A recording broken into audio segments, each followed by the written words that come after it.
Hey, it's Redstone with another Minecraft video for you today. Today I'm going to be teaching you how to build this 8 tall and 3 wide sliding door in your Minecraft worlds. Now, this sliding door is very compact, as you can see, for its size, and like it says in the title, it slides rather than does the normal opening. So I'll demonstrate it. As you can see, it quickly opens and you can walk on through. And there's nothing over here at the moment, but we can just come back and we can close it up nice and quick. So I'm going to go ahead and hop up and show you what the back looks like. As you can see, there is not much redstone going on here. Pretty much you only really need to know how to build one of these 4 piston cells right here. Well, they're really 6 because there's that one non-sticky piston right there. And then you can just expand it up 3 more times to make it 8 blocks high. And on the other end we just have a very simple pushing method, and I've taken advantage of slime blocks. That way you don't have to have as many pistons, and that also significantly cuts back on the wiring. It makes it so that something that normally would be taking up a lot more resources and be a lot larger and ugly could now be more compact. Now the downside is let me open this again, is that right here you got all these slime blocks and they're not too great to look at. So I would say that is probably the main downside of this door, but when it's closed you don't really notice that. It looks nice. So why don't we go ahead and hop on over to the tutorial. Alright, so since this is such a large redstone build, I'm going to be cutting the tutorial up into sections where I teach you how to build different sections of this and then we put it all together. So just first I thought I would show you how it looks when there are no unnecessary blocks and when the door is glass, so you can see it do what it's doing. So first I'm going to show you it closing. It is very simple when it closes. That wasn't the hard part. These are just regular pistons. They don't even need to be sticky. And when you click this lever, basically I just have this so it powers them in a sequence. Now when you open it, it does get a little bit more tricky, so I'm going to go ahead and do that.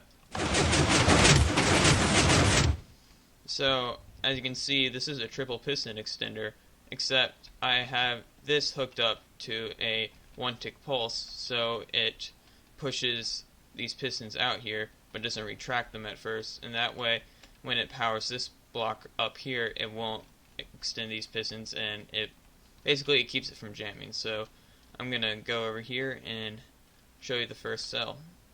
So first let me set time today, just so you guys can see a little better. So this is basically one of the cells. So basically what happens when you click this lever, it opens up and then it pushes this out real quick, and then you retract. Now the way that it goes back is that when it closes, when it opens, it pulls this through twice, because as you can see, the second time it pulls the pistons back, then it can retract it.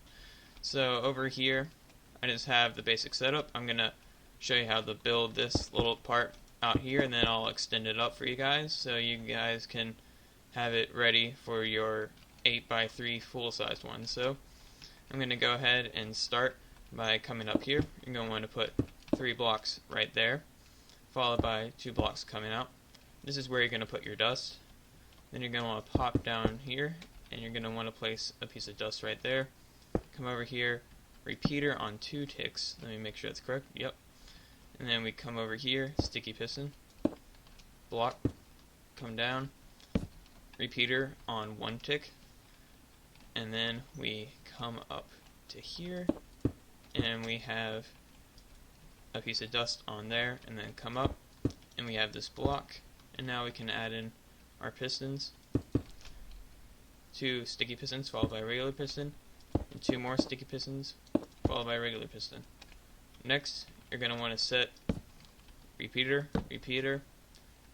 2 ticks, 4 ticks. So in order to extend this up, we're going to have to put a block up here, or not up there, up here, and we're going to have to put a block up here, and we can just keep on extending this up. So I'm going to go ahead and do that, and then I'll be back. I've gone ahead and extended this upwards. One thing you are going to want to change is when going up here, just make sure you have slabs the whole way, because that's how the redstone gets carried vertically. And also over here, replace this block with a slab going up. That way it can also transport the current vertically.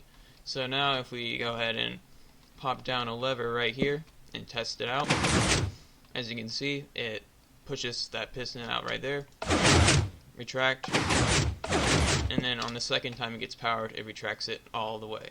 If you notice, all the segments I built in this are basically 2 pistons high and 3 pistons long. That's because the way I have this set up is you pretty much build it in segments like that, and one unit will power those 6 pistons.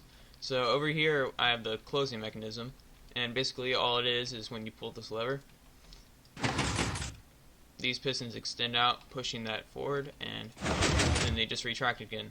They're regular pistons, and they don't need to be sticky or do any fancy piston work and retract each other, because when we go over here and this is pushed, and these pistons get powered and it pushes it 1 block even more, then they go back into their original position, and we don't need to worry about any extra redstone. So I'm going to go ahead and get rid of this and teach you how to make this. So I'm using glass just as my door material like I did over there, just so you can see the redstone better. So you're going to start by placing 6 pistons facing like this. Then the bottom row right here, you're going to want to put blocks right here, and then blocks down here with 2 ticks in between them on repeaters. This ensures that by the time this piston gets here, this is powered, and it's not powered any sooner, or else this will go on before this can push it over there, and it'll stop the whole thing from moving. So next you're going to want to put your door blocks up here, and so to extend it up, we're just going to come over here with slabs, and then come up again. So it's very simple. It's just your usual vertical redstone transport, and you can just go up like that. And now when we pull this lever, instead of just 6 of them, now it's 12. So I'm going to continue this until I can have 2 more of these cells up there, and we'll have 24 pistons. This next section, we're going to be making this double piston extender that's going to push a slime block with this block of redstone in order to power these regular pistons that are going to get pushed to the middle.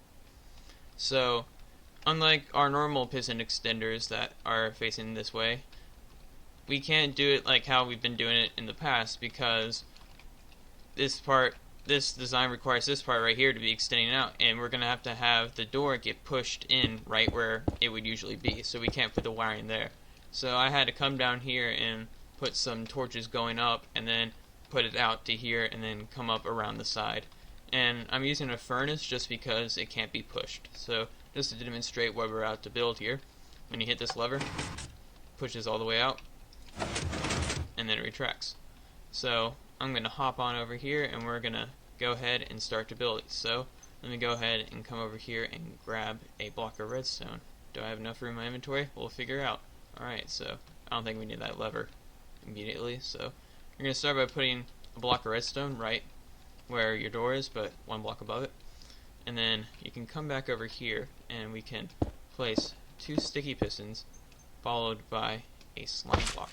So basically what this is going to do is we can just have slime blocks going up like so, and then every other block we can have our blocks of redstone, and this will power this piston but also bud the piston beneath it. But when this piston extends, the budded piston is now updated and it can extend too. So that's how we're powering 2 pistons with 1 block. So now we can just come down over here, and I'm going to go ahead and put the torch part. So I'm just going to give you a heads up, guys, these torches might end up powering your pistons, so just be ready for that. So yep, it's going to do that. So, but you can just use blocks like that and you can have it retract itself again. So now we have a way for us to come down here and do what we did with the other pistons. So just the usual thing: 2 ticks, 4 ticks, redstone dust here, and now we're going to come down this way and we're coming down a block so we don't power the redstone with these torches by accident. And next we're going to want to put a block that does not get pushed by slime blocks. I don't use obsidian because I just don't like the looks, so I'm using a furnace. And we can just come up next to that block, come over, and let's go ahead and work our way over to here until we are directly under where this is, and come to the side with a regular block, and then you can just go ahead and put dust. And as you can see, if we were one block higher, like I said earlier, this torch would power this. I'm going to go ahead and set time of day again for you guys. And next we can just go ahead and start extending this up. So just the usual slab technique. I guess you could use glowstone, I just like slabs better, and it's less expensive to get. So there we go. So now if I get my lever back and I come to the side here, it should push it out just like that, and then when we unpower this, it goes back in. So this kind of looks like a complicated part of the build, but really you're only working with 3 pistons, so it's kind of easy. Our next step is building this circuit over here, which basically gives 2 pulses that are separated by, I believe that's 8, and then 9 ticks. So I cleared my inventory a little bit because those slime blocks and other stuff weren't necessary. So we're going to go ahead and come over here, and we can go ahead and begin to build. So what we're going to want to do is we're going to start off by having a monostable circuit, except instead of generating 1 tick like we happened in the past, we're going to want to generate 2 ticks so it doesn't cause our pistons to extend and never retract. So we can go ahead and come to the side, put a piece of dust right there, and then we can have a sticky piston, regular block, come over, and this is where we're going to change it up a little bit, 2 ticks instead of 1 tick, and this, like I said before, just keeps that from happening.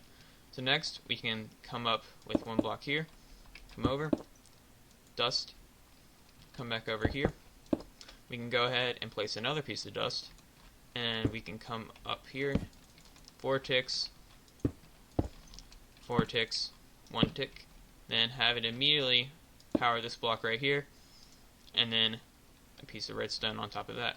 So let's go ahead and test this out, guys. So that lever, as you can see, it extended it and then retracted it all the way again. I know this is not the next step, but I just wanted to give a little bit of words in here. So some of you may be looking at this piston and configuration, let me put that back to 2 ticks, and be thinking to yourself, well, since it's going into other repeaters before the end process, why can't we just have this on 1 tick? Well, the answer is, when you just have it like this, you can. As you can see, I have it to 1 tick, and it works just fine. Now let me set it back to 2 ticks, and I'll hop on over here. So when you get the full setup going, and you're going to have to time this double piston extender right here with this right here, you're going to also have to make sure that they line up exactly. And if we have that on 1 tick, let me show you what happens. So I'm going to go ahead and show you the closing. That's what it does. So this is why it is necessary to have this repeater right here on 2 ticks. I've taken off the levers because now we're going to hook up the main lever. So we have this lever 1 block away from where these pistons are, just for the reason that, well, if this was on and these pistons extended, they would stay on instead of coming back, and that's, I don't know, I consider that to be a problem. So I went ahead and placed these blocks down here to carry the wire, just because it's in a weird pattern and it'd be near to impossible for me to remember it from over there and bring it over here and build for you guys. So I'm sorry about that, but I'll walk you through what happened. So basically you're going to have this block right here with the lever on. You're going to come down, put a block beneath it, come over 1, then you're going to go down 3 times, and then you're going to kind of make an L shape. So we're going to come over here, 4, right here, and then from here we're going to go over 2, and then we're going to make a staircase again, so 1, 2, 3 steps, and then at the top step we're going to have the lever. And now when it's not hit at all, it's automatically retracted, and then when you pull it, those pistons go back again. Sorry. Give me a second. They retract again. Sorry, forgot my words. And these can extend. So next, let's hook up these pistons. Okay guys, so I noticed a very weird glitch. If you saw, that door wasn't working right, and it had me worried there for a second because I thought I told you how to build it wrong, but no, I double checked, everything was the same, except the orientation of these comparators. I went ahead and corrected the orientation of these comparators so it fit this design, but it originally was this way, so that instead of the current going all the way into this one, it went over this one right here, back around into here, and it should have the same effect. But check this out.